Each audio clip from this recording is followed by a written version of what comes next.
Okay so अब मैं आपको चैप्टर जो है ना क्लास नाइन्थ के मोस्ट इम्पोर्टेंट जो आपके प्रैक्टिकल्स हैं वो आपसे शेयर करूँगी। क्लास नाइन्थ में जो इम्पोर्टेंट प्रैक्टिकल्स हैं वो आपके पास रिव्यू में देख रहे हैं आप, जैसे कि चैप्टर नंबर 1 में से experiment 1.1 is the important and experiment 1.3 is also the important. Chapter number 2 में आपके पास जो है experiment 2.2 is most important. Okay, chapter number 3 में only experiment 3.3 is the important. इसी तरह से चैप्टर नंबर 4 में आप देख सकते हैं एक्सपेरिमेंट जो है ना 4.2 important, but most important is the 4.4 then 4.3। So chapter number 5 जो कि ग्रेविटेशन का है, इसमें experiment number 5.2 is the important. Okay, so dear student, chapter number 7 में एक्सपेरिमेंट नंबर जो है 7.1 इज़ द इम्पोर्टेंट, और आपके पास experiment 7.2 is also important. Okay, यानी अगर आपने करना भी है तो 7.2 और 7.3 पे बहुत ज़्यादा फोकस कीजिएगा, ये इम्पोर्टेंट है आपके लिए। मैं आपसे बता दूंगी कि चैप्टर नंबर 8 के जो हैं आपके पास वो experiment number 8.2 is the important, experiment 8.3 is also important. आपने इनको अच्छे तरीके से कर लेना है। इंशाल्लाह आप इनका जब प्रोसीजर और वो कैलकुलेशन और टेबल आप बनाएंगे, बहुत से स्टूडेंट होते हैं कि उनके 30/30 आ जाते हैं। मैक्सिमम मार्क्स भी अगर कट हो सकते हैं तो आपके 24 तक मार्क्स इसमें आने चाहिए। अल्लाह करे आप उन खुशकिस्मत स्टूडेंट में से हो जिनके पूरे 30 आएंगे। अगर आपकी इसमें यानी प्रैक्टिकल में 30 मार्क्स आ गए तो ये आपके 9th एंड 10th के जो फिज़िक्स का पेपर है उसको भी ये बहुत सपोर्ट करेगा, वहीं से आप अपग्रेड होगे इंशाल्लाह। ओके, अब मैं आप लोगों से 9th क्लास का जो प्रैक्टिकल नंबर 1 है वो आपसे शेयर कर लूँ। यहाँ पे आप देख सकते हैं कि सबसे पहले जो आपसे क्वेश्चन पूछा जाएगा वो होगा to measure the area and the cross section by measuring the diameter of solid cylinder with a vernier callipers. ये पेपर में आपको क्वेश्चन इस तरह से आएगा। देन आपने यहाँ पर जस्ट बता देना है कि आपको कौन कौन से सामान की ज़रूरत होगी, जो कि वर्नियर कैलिपर्स है और सॉलिड सिलेंडर। ये फर्स्ट आपको जो अभी मैंने आपको प्रेजेंटेशन बताई थी वो है प्रोसीजर है। ओके, ये तो जस्ट उसने नोटबुक बनाने के लिए इतना बड़ा प्रोसीजर लिखा है। आप इसको मैक्सिमम 8 सेंटेंस में लिखो, लेकिन उन सेंटेंस को आपने क्या करना है, शॉर्ट करके लिखना है। ओके, देन आपके पास यहाँ पर ऑब्जर्वेशन स्टार्ट हो जाएगी। जैसे कि आप लोग देख रहे हैं यहाँ पर ऑब्जर्वेशन है। मैं आपको यहाँ पे नज़दीक से दिखा देती हूँ कि ऑब्जर्वेशन आपने किस तरह से करनी है। आप ये देख सकते हैं यहाँ पर ये ऑब्जर्वेशन। ओके, ऑब्जर्वेशन में आपने किस तरह से करना है। अगर वर्नियर कैलिपर का आ गया है तो आपने क्या लिखना है, सबसे पहले आपने ऑब्जर्वेशन में यहाँ पर यानी सबसे पहले तो आपने जब प्रोसीजर लिख दिया, प्रोसीजर के बाद आपने डायग्राम पेपर में बना देना है सेम लाइक दैट। जैसे कि आज ये बच्ची का टेस्ट था तो उसने बनाया था, एपरेटस के बारे में लिखा, देन प्रोसीजर के बारे में लिखा, और फिर उसने क्या बनाया, डायग्राम को बनाया, उसकी लेबलिंग की। ओके, डायग्राम को बनाने के बाद उसने ऑब्जर्वेशन लिखना शुरू कर दिया। ऑब्जर्वेशन क्या था, वो टेबल था, उस टेबल को उसने लिखा, आप देख सकते हैं। देन फिर उसने क्या किया, कैलकुलेशन, कैलकुलेशन के बाद उसने रिज़ल्ट, यानी कैलकुलेशन को भी आप बिल्कुल उसके अंदर लीस्ट काउंट जो भी है, ज़ीरो करेक्शन, आप उसको लिख सकते हो। ओके, ये नोटबुक सिर्फ तैयार करने के लिए उन्होंने इस तरह से किया है, तो आपने पेपर में अपने प्रेजेंटेशन को फॉलो करना है। यहाँ पर आप देख सकते हैं कि एक्सपेरिमेंट नंबर 1 में ऑब्जर्वेशन है। ऑब्जर्वेशन में उसने क्या किया है, लीस्ट काउंट को लिखा है। लीस्ट काउंट हमारे पास क्या होता है, कॉन्स्टेंट होता है 0.01। अगर कोई भी क्वेश्चन आपका आ जाता है तो उसमें लीस्ट काउंट को आपने सेम ही लिखना है। ज़ीरो एरर उसने फाइंड किया है। आप देख सकते हैं कि ज़ीरो एरर यहाँ पे उसने 0 सेंटीमीटर, यानी 3 टाइम्स आपने ऑब्जर्वेशन करनी है, तो तीनों टाइम की ऑब्जर्वेशन क्या है, 0 सेंटीमीटर, यानी ज़ीरो एरर 0 है आपके पास। मीन ज़ीरो एरर यानी उसका मीन निकाला है, तीनों को ऐड करके 3 पे आप डिवाइड करेंगे तो वो क्या आ जाएगा, आपके पास ज़ीरो एरर 0 आ जाएगा। ओके, पॉजिटिव और नेगेटिव सिचुएशन में ज़ीरो करेक्शन हम कब करते हैं, ज़ीरो करेक्शन हमने तब करना होता है कि अगर ऊपर ज़ीरो वैल्यू आई है तो उसको आपने यहाँ पर पॉजिटिव और नेगेटिव में, अगर पॉजिटिव है तो नेगेटिव कर देना है, अगर नेगेटिव है तो पॉजिटिव करके उसको आपने ज़ीरो करेक्शन में कन्वर्ट कर देना है।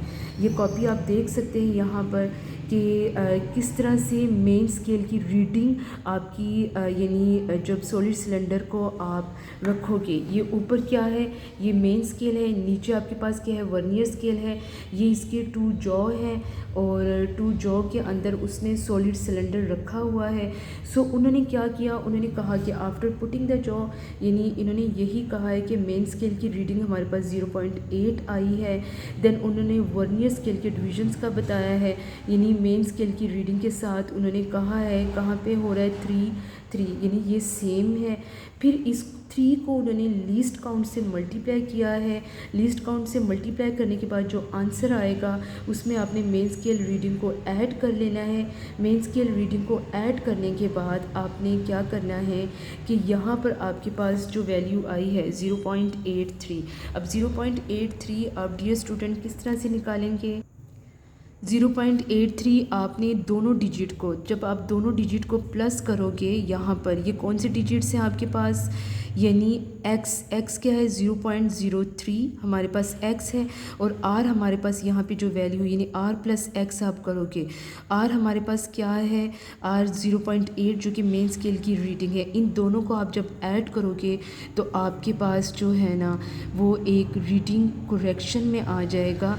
इन दोनों को ऐड करने के बाद 0.83, उस 0.83 में से आपने यहाँ पर जो x की वैल्यू है उसको क्या कर देना है, माइनस कर देना है, और उस वैल्यू को आपने लिख देना है। माइनस करने के बाद वो वैल्यू आपके पास क्या आ गई है 0.8। ओके, आगे क्वेश्चन में वो डायामीटर लाजमी पूछेंगे। सो डायामीटर निकालने का क्या फार्मूला है, आपने जो ऊपर 0.8 आपके पास आंसर आया है, तीनों में सेम आंसर है। ओके, उस 0.8 को आपने ऐड कर देना है। यहाँ पे आप देख रहे हैं 0.8, 0.8 और 0.8 को जब आपने ऐड किया और इसको 3 पे डिवाइड किया तो आंसर इसका 0.8 ही आया है। ओके, देन वो आपसे पूछेंगे कि रेडियस ऑफ द सिलेंडर क्या होगा। सो रेडियस आपको पता है कि इसका फार्मूला क्या है, d/2। d हमारे पास क्या वैल्यू आई थी, अभी डायामीटर है।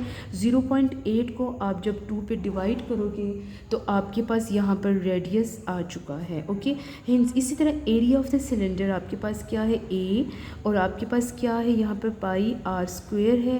r हमारे पास क्या है, जो अभी रेडियस ऑफ द सिलेंडर आ चुका है उसका स्क्वायर लेना है।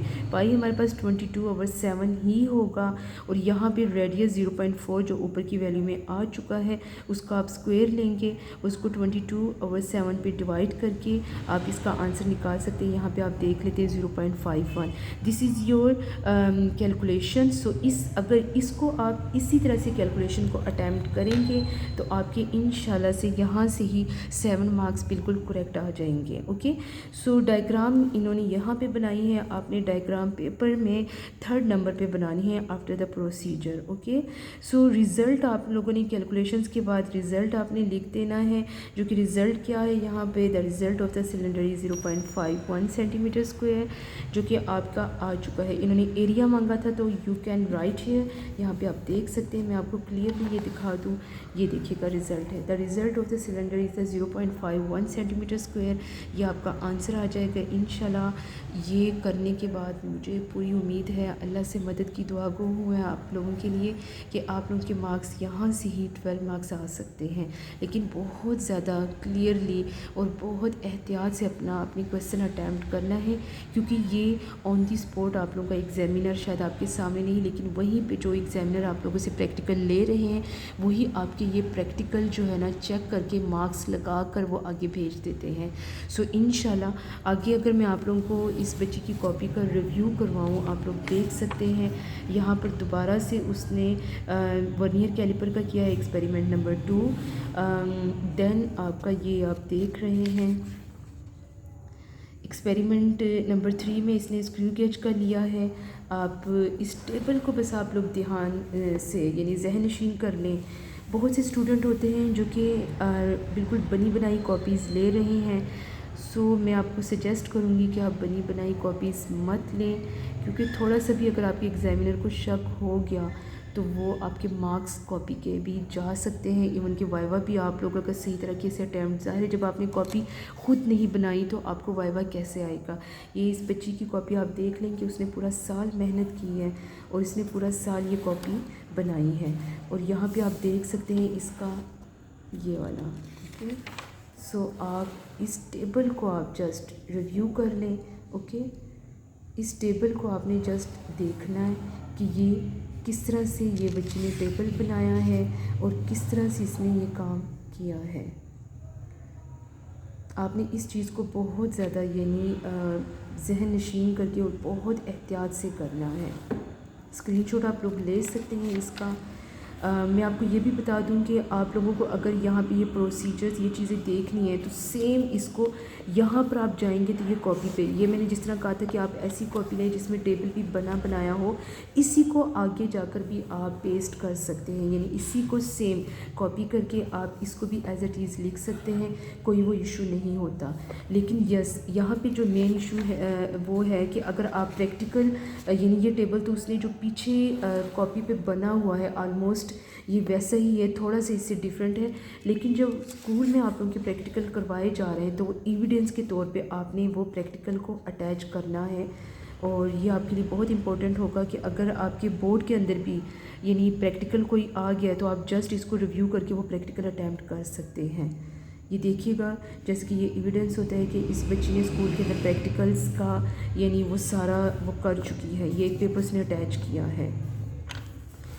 सो यहाँ पर आप इसके आगे मैं आपको बता देती हूँ, जो आप कॉपीज़ देखिएगा यहाँ पर, ये देखिएगा यहाँ पे आपके पास जहाँ पे वेट को फाइंड किया गया अननोन ऑब्जेक्ट से by the vector addition of the forces, ये इसने अटैच किया है, ये पेज इसके साथ ही, ओके, ठीक है। सो आपने इस कॉपी को बनाते वक्त आपने यहाँ पर बहुत ज़्यादा यानी एहतियात करनी है। सो मैं दुआ गो हूँ कि आप लोगों का प्रैक्टिकल बहुत अच्छा हो। अल्लाह करे कि आप लोग अपने प्रैक्टिकल में फुल मार्क्स सिक्योर करके जाएं। मेरी दुआ है अल्लाह के हिफ्ज़ व अमान में रहें। बहुत शुक्रिया, थैंक यू सो मच।